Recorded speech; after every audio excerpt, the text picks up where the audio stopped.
Well, hello YouTube, it's me, Fordmaster, and welcome back to a new reaction to a new channel. Yay, I always love those. How to Save Constantinople in 1453 by Romaboo Ramblings, and this was suggested to me by, I really should have this list up ahead of time, Joshua Michael 5018. So the whole thing is, I have this list of suggestions by people who want to suggest things for me to react to, and I finally have some time that I can actually start working through the little list that I've built up. And the funny thing is, a fair number of them actually, like a good 3 of them, including this video, are all from Romaboo Ramblings. So yeah, let's hope that they're good. So for those of you that are watching this and don't know why that 1453 is such an important date, it's the date that the Ottomans conquered, basically conquered Byzantium. I think it lasted a bit longer after that, but it wasn't long for the world. 1453 is when they took Constantinople, and it was kind of downhill from there. Well, I mean, it had been downhill for a while. I mean, if you watch Overly Sarcastic Productions with Red and Blue, Blue has stated a number of times how Byzantium lasted a significant portion of time. Why? Because it would reach a peak and it would start to decline, and then it would rebirth before it would start to decline again. And I think they did that at least 3 or 4 times before the Ottomans arrived and just finally kicked them down for good. That date is also important because, oh god, I'm forgetting his name now. It was a Polish king. He died, did he die in the battle or on the way to the battle? But anyway, he died. That basically ended the biggest empire in Europe at the time, because you had him, then he also held the, actually, you know what, I don't want to keep saying him. Who actually was he? No, oh my god, no, he died in 1444. No, that's why Europa Universalis 4 has that start date. Because he died then. They lost the royal unions between Poland lost the union between Lithuania, Hungary, and Bohemia, if memory serves. And then 1453 was when Constantinople was lost. 1444 is when the king died. Vladislav III, that's it, okay. Yeah, so anyways, he died in 1444, Constantinople was lost in 1453. I'm gonna stop talking now because I'm tripping over my own tongue. So yes, of course, original video is linked in the description if you haven't seen it yet for some reason. Corner video will be leading to my Let's Play of the day, and with all that out of the way, let's get this thing started then, shall we? The history of the late Eastern Roman Empire is often told as a chronicle of long decline. The empire was doomed to fall in the 14th century. The collapse was inevitable after massacred. The variety of dates touted as the point of no return for Byzantium is like none other. Nah. The most famous book about Roman history is literally called The Decline and Fall, and it covers a period of 13 centuries. Yeah, that's a really slow fall, isn't it? There is probably someone out there making an argument that the empire was doomed to fall once Romulus killed Remus. They are all correct, of course. No king rules forever and all that. But repeating these truisms doesn't really advance our understanding of history. As a certain fantasy character once said, all we have to decide is what to do with the time that is given to us. So instead of looking for another point in time when it was all over, I decided to examine the final few years of the empire's existence and try to figure out what could have been done differently to prevent, or at least postpone, the fall of Constantinople in 1453. As a start of the observation period, I'm going to pick a date that is probably very familiar to many of my viewers. It's November 11th, 1444. What was what was all my rambling before the actual video about? Hey? The day after the Battle of Varna. This is what playing video games gets you. The reason for picking this date is twofold. The closer we get to 1453, the less freedom of action we have. Once the Turkish troops are assembled beneath the Theodosian walls, all of the pieces are pretty much set. I think that the conduct of the last Roman emperor during the siege itself was beyond criticism, so we're not changing anything there. On the other hand, the farther we go into the past, the more uncontrollable variables there are. The crusade for Varna makes for a good breaking point. Before it, the emperor's efforts were primarily focused on its success, and the campaign's ultimate failure set the stage for the empire's final confrontation with the Ottomans. Yep. Every decision made by the last two Roman emperors past that point can be judged by whether it made Constantinople safer or more susceptible to the Turkish attack. So we're going to do just that, and try to devise a viable strategy that would increase the chances of the empire's survival past the year 1453. And no, luring the whole Ottoman army to an island and trapping them there with your boats isn't a viable strategy. Oh god, EU4. Gotta love it. Mehmed was much smarter than the EU4 AI. Yeah, We're also one going would to be hope. staying away from wish fulfillment fantasies, and try to be as realistic as we can. Don't expect this video to end with Constantine single-handedly defeating the Turkish army, restoring the empire to Trajan's borders, and colonizing Mars in 50 years. What is that? We're only Wait, what was setting that out to anime prevent, from? postpone, or conceivably weaken the Ottoman siege. Every event in the span of those 8.5 years that wasn't directly affected by the decisions of John and Constantine goes exactly as it went historically. Finally, we're not going to be contemplating any harebrained plots to assassinate Mehmed. Admittedly, this is a tactic that had bore some fruit for other Balkan powers in their struggle with the Ottomans, but it cannot serve as an element of a reliable strategy. Yeah. First of all, we need to understand the situation in the late 1444, Hey, map the game. state of the empire and the surrounding powers. To do this, let's briefly recount the events leading up to it. In 1425, Emperor Manuel II abdicated the throne and joined a monastery, leaving the empire to his eldest son John. During Manuel's reign, Constantinople faced two different sieges, but through clever use of diplomacy and a fair bit of luck, the city stood.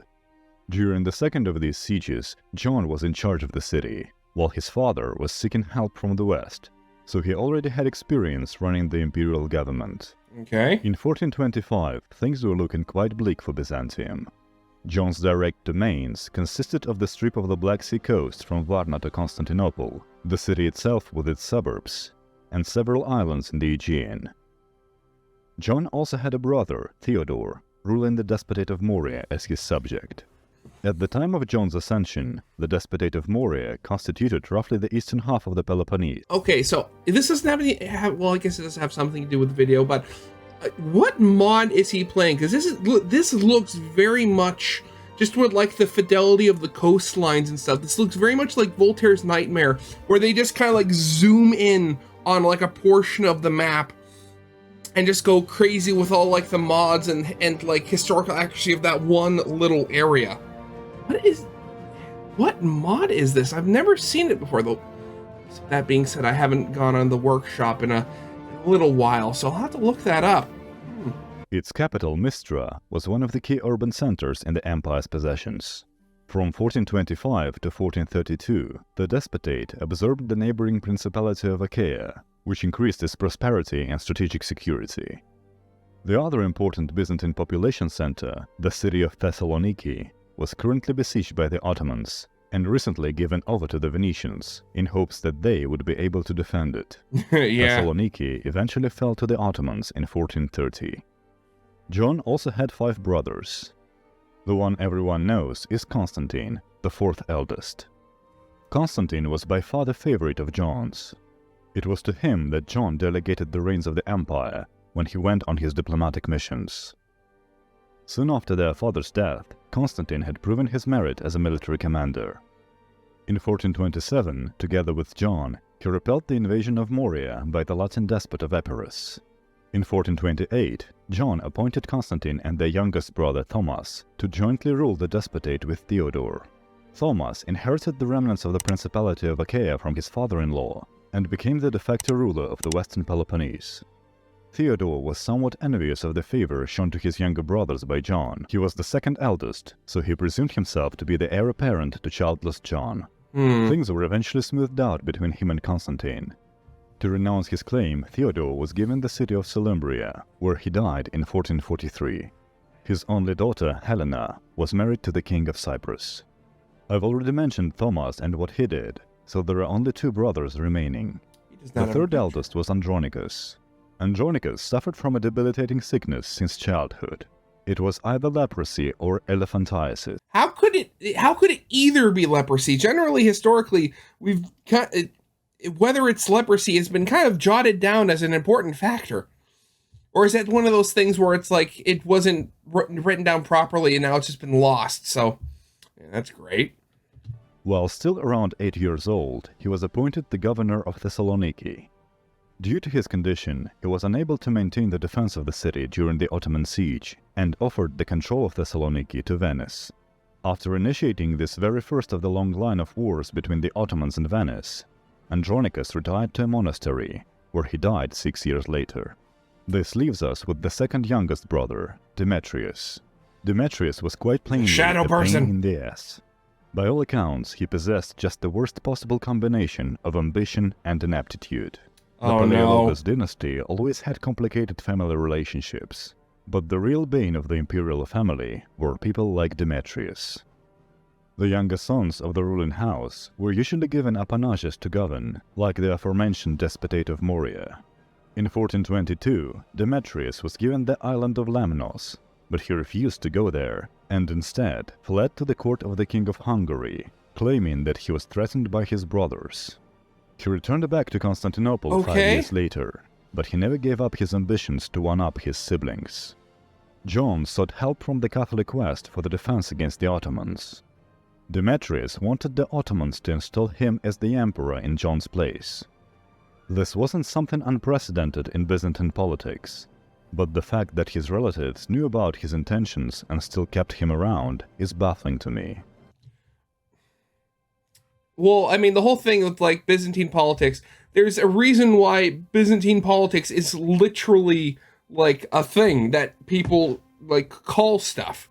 No, actually, wait, I'm thinking of the Civic from Stellaris.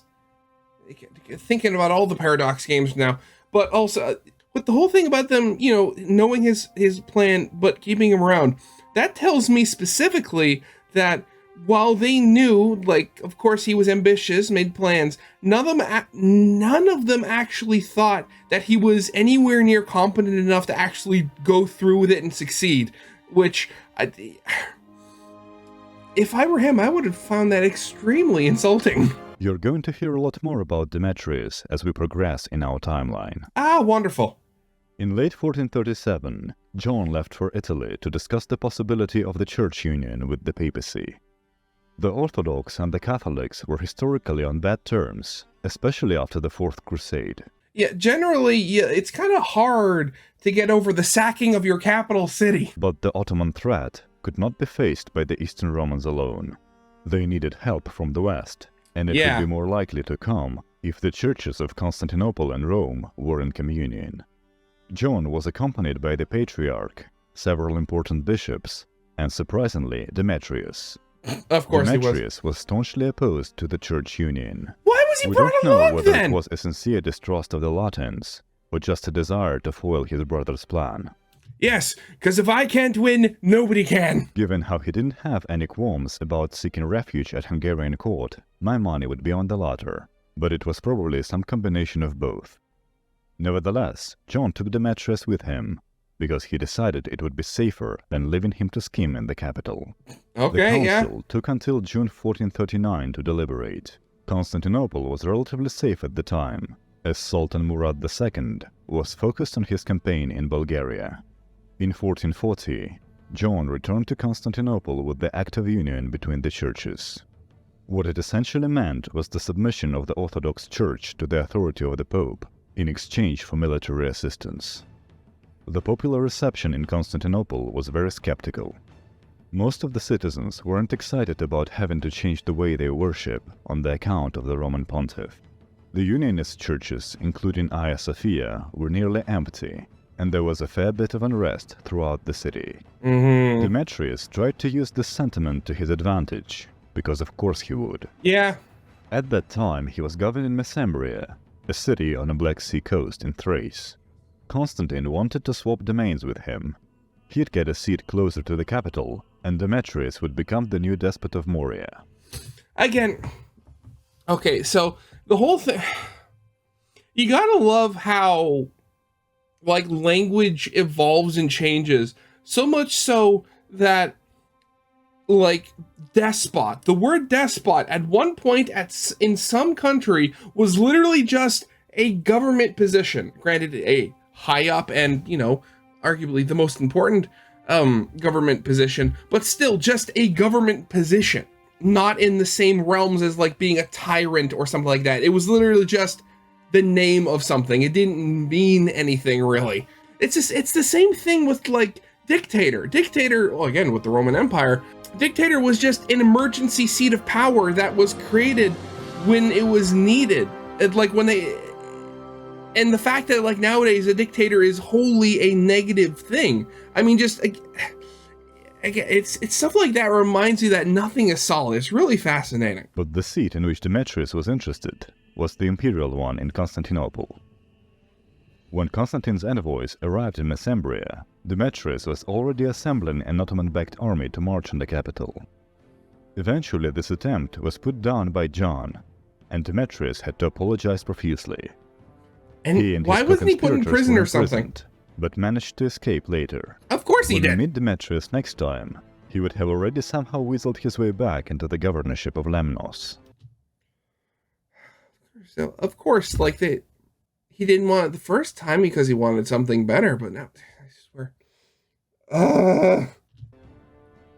While this was going on, Pope Eugene was fulfilling his end of the bargain and calling a crusade against the Turks.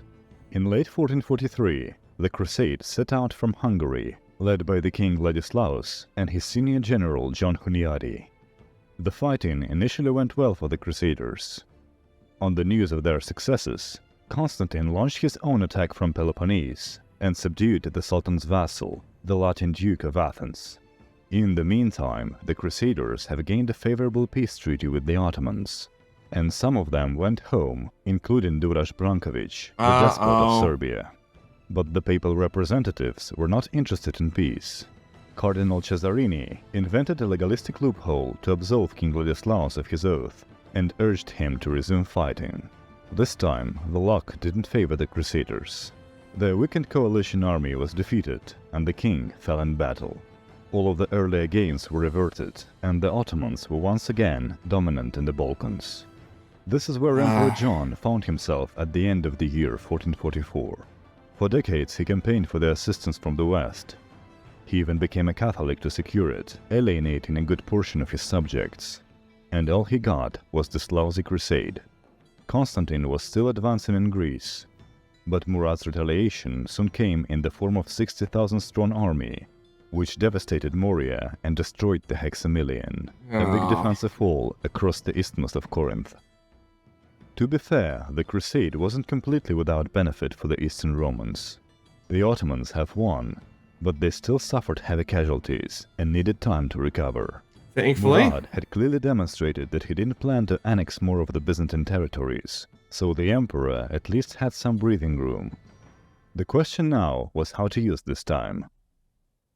The historical timeline resulted in the capture of the empire's capital 8.5 years later, so let's see if there is something that could have been done differently to get a more favorable outcome. Oh, finally, we're 12 minutes into the video, and now we're finally getting up to the actual alt history path here. Oh. Before we start theorizing a way to prevent the Ottomans from taking Constantinople, we should mention an approach that would have been downright blasphemous to talk about if I released this video on the 29th of May. I'm calling this strategy Full Demetrius. The basic gist of going full Demetrius is cutting all previously established diplomatic ties with the Catholic powers and playing a good vassal of the Sultan for the foreseeable future. This means renouncing the Act of Union and almost certainly having to appoint Demetrius rather than Constantine as the heir to the empire. Oh, of course it would. Would this have resulted in a guarantee of peace and autonomy? Who knows? Even with the competent emperor in vassals charge, can be there's no annexed. making sure that the Ottomans won't gradually absorb the remnants of the empire. Yeah. With someone like Demetrius, there is a solid chance that he'd provoke some riot, and the Sultan would demand to garrison the city under the pretext of keeping peace. And then the city is lost all the same, but now you don't even have a great story to tell. Nah. All in all, probably not the best strategy, but I had to mention it as a possibility. In the historical timeline, Emperor John decided against going full Demetrius, and kept true to the Act of Union. I think this was the correct decision, because it kept a lot of diplomatic possibilities open. I also think that some later Greek sources exaggerate the effect that the emperor's nominal Catholicism had on the city's morale. The problem with the primary sources is that they are written after the fall, and everyone on the Roman side is bitter and looking for someone to blame. Yeah, of course. Depending on their personal preferences. What was it about, like, them saying that primary sources can... No, yeah, it was Laserpig. He was talking about how primary sources can be just as messed up as other sources afterwards. I mean, they're written by people. The authors blame either the supporters or the opponents of the Church Union. Those who blame the Unionists just state that it was wrong to agree to the Pope's demands, and that God had forsaken the Romans for that. Those who blame the opponents of the Union are more specific. They accuse the anti-Unionists of sabotaging the imperial alliances and collaborating with the Ottomans. The person whose reputation suffers the most is the imperial minister Lucas Notaras. He's always portrayed either as a very slimy character or as an outright traitor. A chronicler by the name of Ducas quotes him saying, "I would rather see the Sultan's turban in the city than a Latin cap." Another history tells that Notaras hoarded the imperial wealth for himself and tried to give it to Mehmed after the city was captured. Mehmed loved the treason but hated the traitor and ordered Notaras executed. These accounts should be taken at face value. Ducas has many other claims that I find very hard to believe. In his chronicle, the Ottoman army has 400,000 soldiers, and the Hungarian emissaries help the Turks to aim the cannon. For the events in Constantinople, I rely more on George Francis, who was actually present, and he doesn't accuse Lucas Notaras of anything treasonous. Okay. Notaras might have been skeptical of the Church Union like many other imperial subjects, but as an experienced diplomat, he likely understood its necessity. Rather than stir the riots in the city, he worked to calm down the anti-Unionist party. We can be relatively sure that he wasn't some anti-Catholic zealot, because he maintained personal connections in Rome, Genoa and Venice. During the siege of Constantinople, Notaras commanded the defense of the seawall, which stood until the final assault. His daughters escaped to Italy, while the rest of his family didn't receive any special treatment from the Sultan after the sack. This should be enough to say that any accusations of treachery against Lucas Notaras is just frivolous slander. Now that we've cleared the name of Lucas Notaras, let's discuss the actual traitor in the Byzantine midst. I guess there was always... should have been dealt with, preferably before the death of John. Yeah, of course he was! At the very least, he should have been kept under arrest. What ended up happening was that when John died in October 1448, Demetrius rushed to the capital to claim the throne once again. Thanks to the intervention of Thomas and their mother Helena, his pretension was thwarted, and Constantine became the emperor. But it was a close call.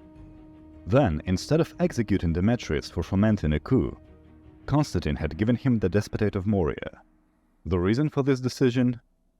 According to George Francis, Demetrius apologized very sincerely. Okay, so the only thing I can think of is that if this guy was a video game character, he would have, like, a completely maxed out charisma stat just because he's constantly able to just, like, apologize and just say, "Oh yeah, I'm sorry, I didn't mean it," out of doing all of this, like, really horrible and, like, traitorous stuff. Are you sure that the film and, like, the show that he's taking these pictures from wasn't actually a comedy? Admittedly, Constantine probably did so to appease the anti-Unionist party, who favored Demetrius. His rebellious brother had cultivated a considerable power base, using marriage ties to influential families. Of course. By this time, the opportunity to get rid of Demetrius quietly was gone. This was a big strategic blunder. Moria should have been an asset for the empire, but with Demetrius at the helm, it became a liability.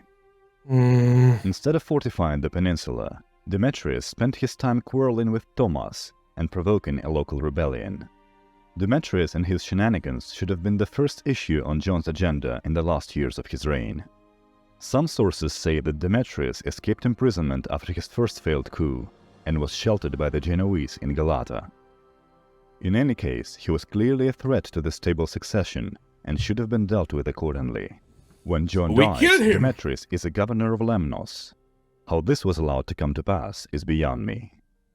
If John had been able to get Demetrius out of the picture without major pushback from the anti-Unionists, then upon his death, Constantine becomes the emperor without any problems, and Thomas receives the full ownership of the Despotate of Moria.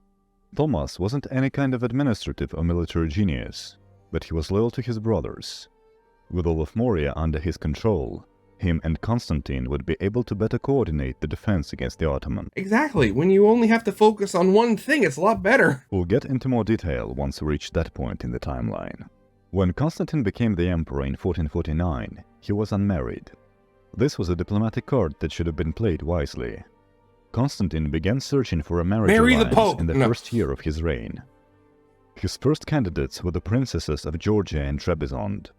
When Sultan Murad II died in 1451, Constantine offered to marry his Serbian widow, Mara Branković, but she refused. Eventually, he decided to marry the Georgian princess, but the siege of Constantinople got in the way of the wedding preparations. Of course. I consider this to be another missed opportunity for the following reason. Before becoming the emperor, Constantine was going to marry the daughter of the Doge of Venice, Francesca Foscari, but the betrothal was broken upon his ascension. The explanation that George Francis gives for this is that no one would have accepted a Venetian empress. My guess is that it was another concession to the anti-Unionists. Of this course. is supported by the fact that all three of his prospective brides were Orthodox rather than Catholic. All in all, the alliance with Georgia might have proven to be important in the future, but it did nothing to deter the Ottoman aggression. A marriage to a daughter of the Doge, however, would have secured an immediate and substantial strategic advantage. The mercantile city-states of Italy had the most to lose if the Ottomans were to take Constantinople. Yeah? The Mediterranean trade was the lifeblood of their existence, and the Bosphorus was one of its key arteries. Yeah, because what's more important than money?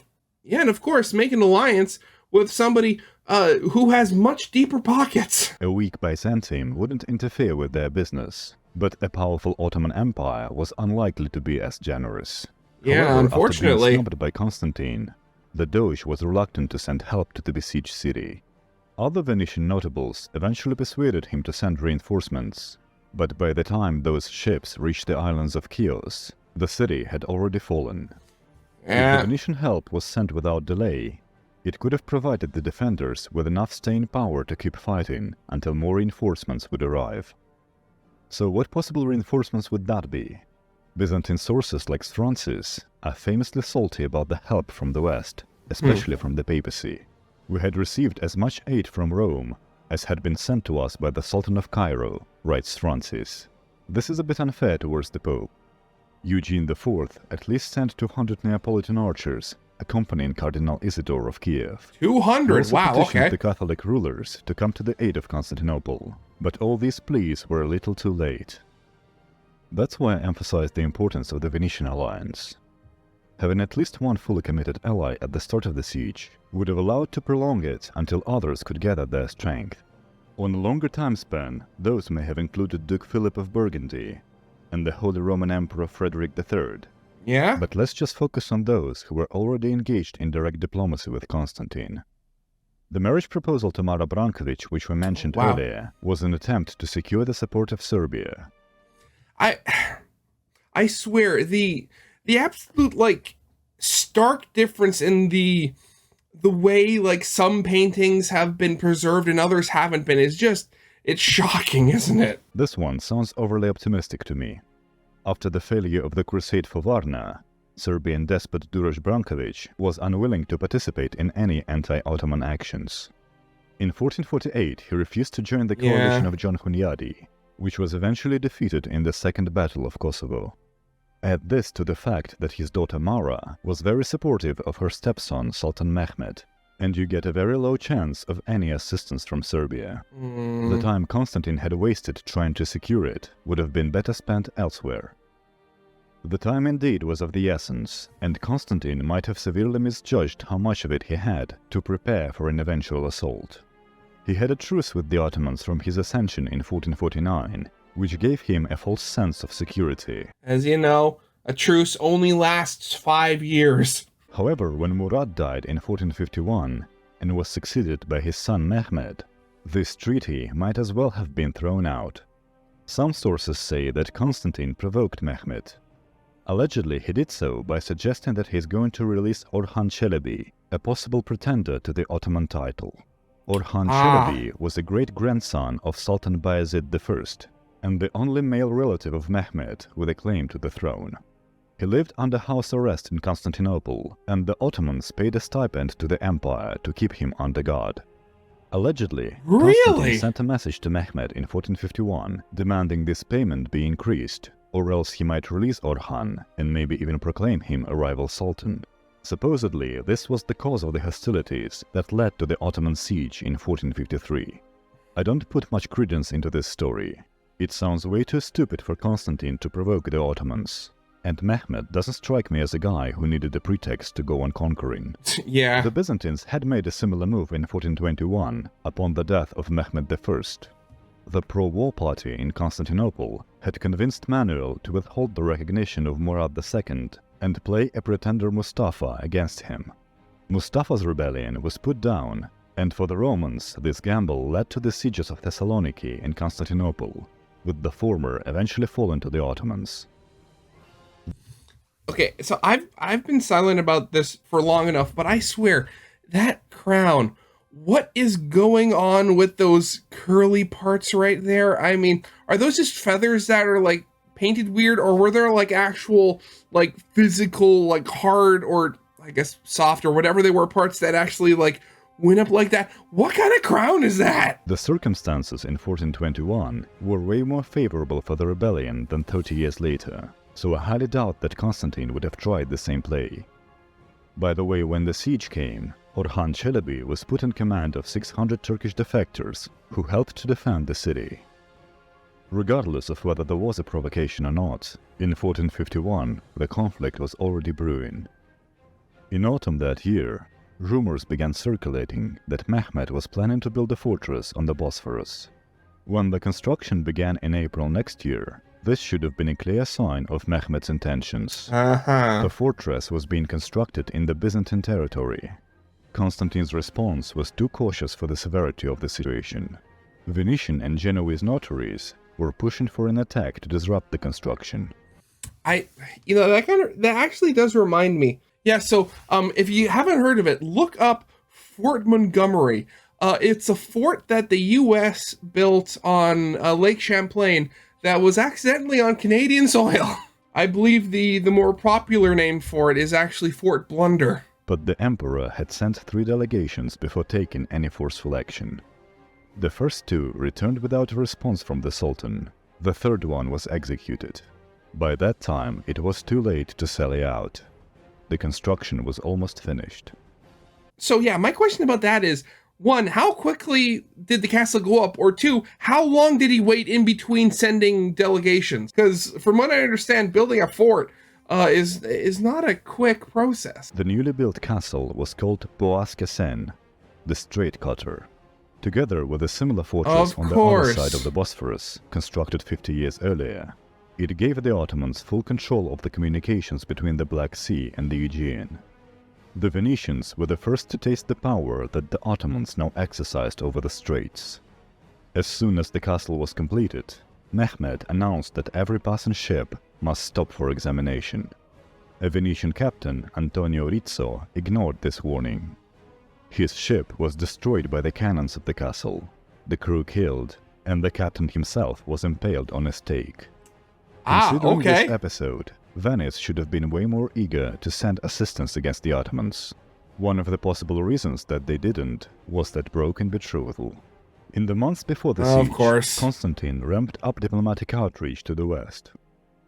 The King of Aragon requested the island of Lemnos in exchange for the naval assistance, and the Hungarian regent John Hunyadi asked for Silimbria or Mesembria to bring his army against the Ottomans. These terms were agreed upon, and the treaties may have turned out to be valuable. But the empire also needed an alliance that would serve as a linchpin of the Christian coalition. The final element in the Byzantine defense strategy should have been depriving the Ottomans of their decisive advantage in artillery. This revolves around the fate of the Hungarian engineer Orban. Orban wasn't the only engineer who was able to cast large-caliber artillery at the time. In the early 1400s, there were several artisans who showcased massive cannons. However, none of them were in the Ottoman Empire. I mean, again, when you think of cannon, oftentimes you think of like something you'd see on like a pirate ship or something like that, something on wheels. These absolutely gargantuan, not sometimes, bronze cast cannons were nuts. I just have to think, I've never actually looked it up, but I've always wondered how much black powder and like gunpowder they actually had to load into these things to make them fire.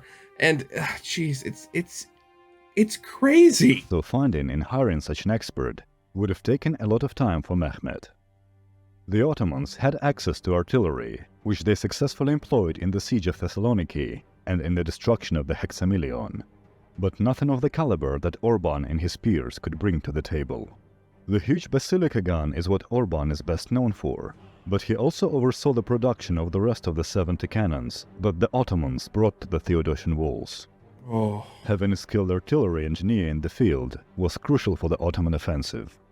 The siege of Thessaloniki, supported by their old artillery, took the Ottomans 8 years.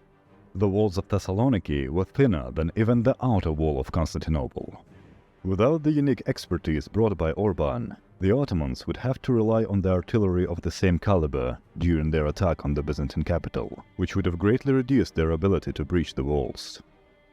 The effectiveness of the basilica cannon is up to debate, but the Ottoman artillery force as a whole had proven invaluable for the success of the siege. At the same time, the defenders were ill-prepared for an artillery shootout. They had some artillery pieces, but those were starved for gunpowder. In addition, the platforms of the Theodosian walls were too narrow to accommodate the recoil of the guns. Unfortunately, the vibrations of the firing cannons did more damage to the walls than the cannons themselves did to the Ottoman forces. Laonikos Chalkokondyles wrote that in 1452, Orban was in the employ of the Byzantine emperor. If that is true, his presence in Constantinople should have been another opportunity to affect the power balance in the upcoming confrontation. In hindsight, it is easy to see that artillery played a critical role in the siege. According to Chalkokondyles, these were like the nukes of their, well, I guess not really, just because of like how cumbersome and stuff they were.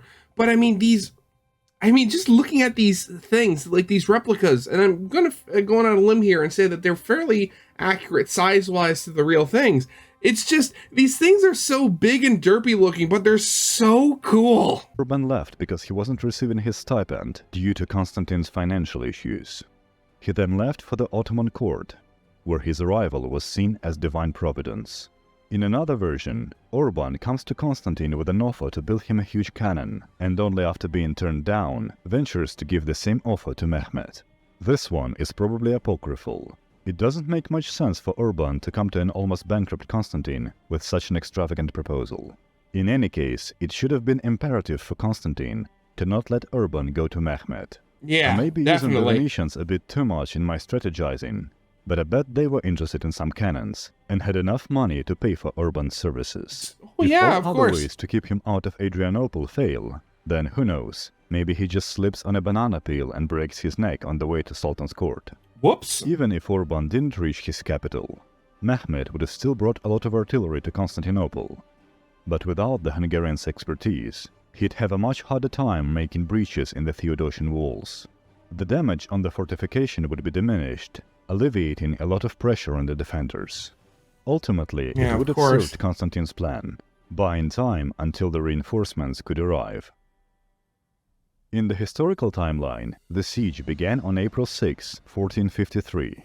Mehmed had brought over 100,000 men, together with 70 pieces of artillery.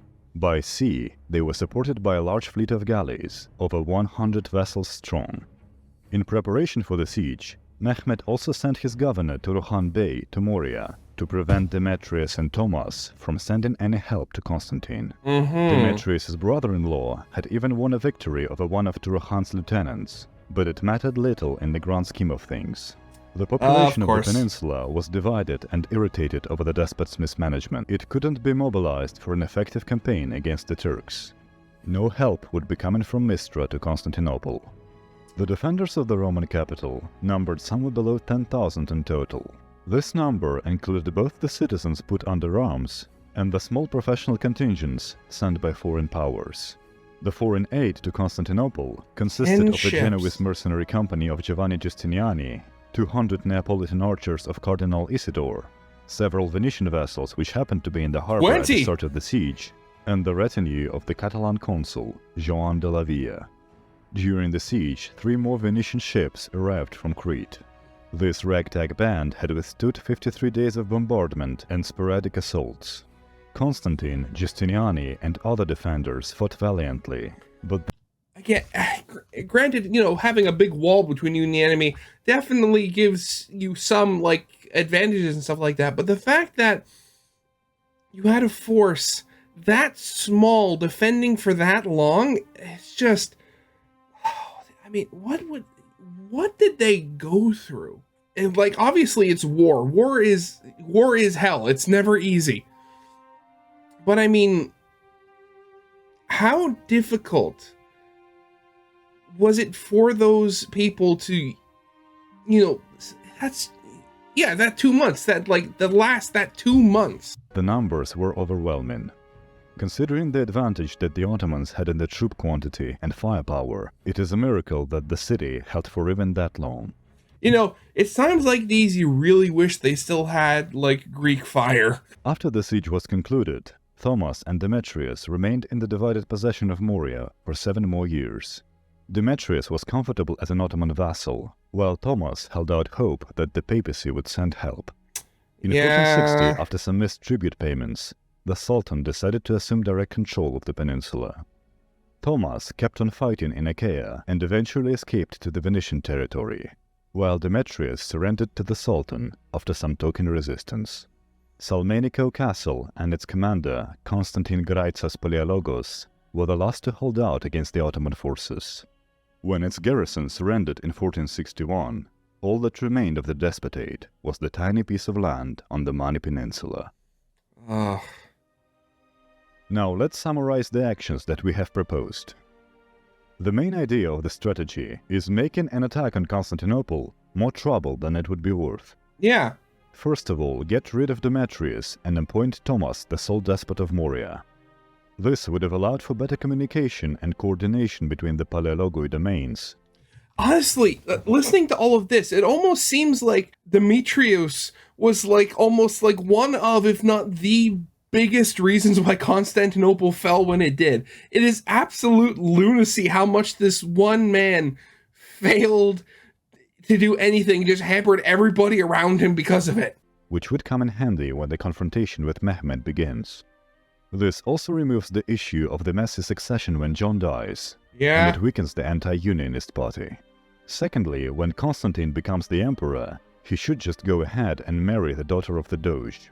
Venetians were the natural allies against the Ottomans, who should have remained firmly committed to keeping Constantinople out of the Sultan's hands. Gotta keep those trade Nothing lanes open. justifies putting this alliance in jeopardy.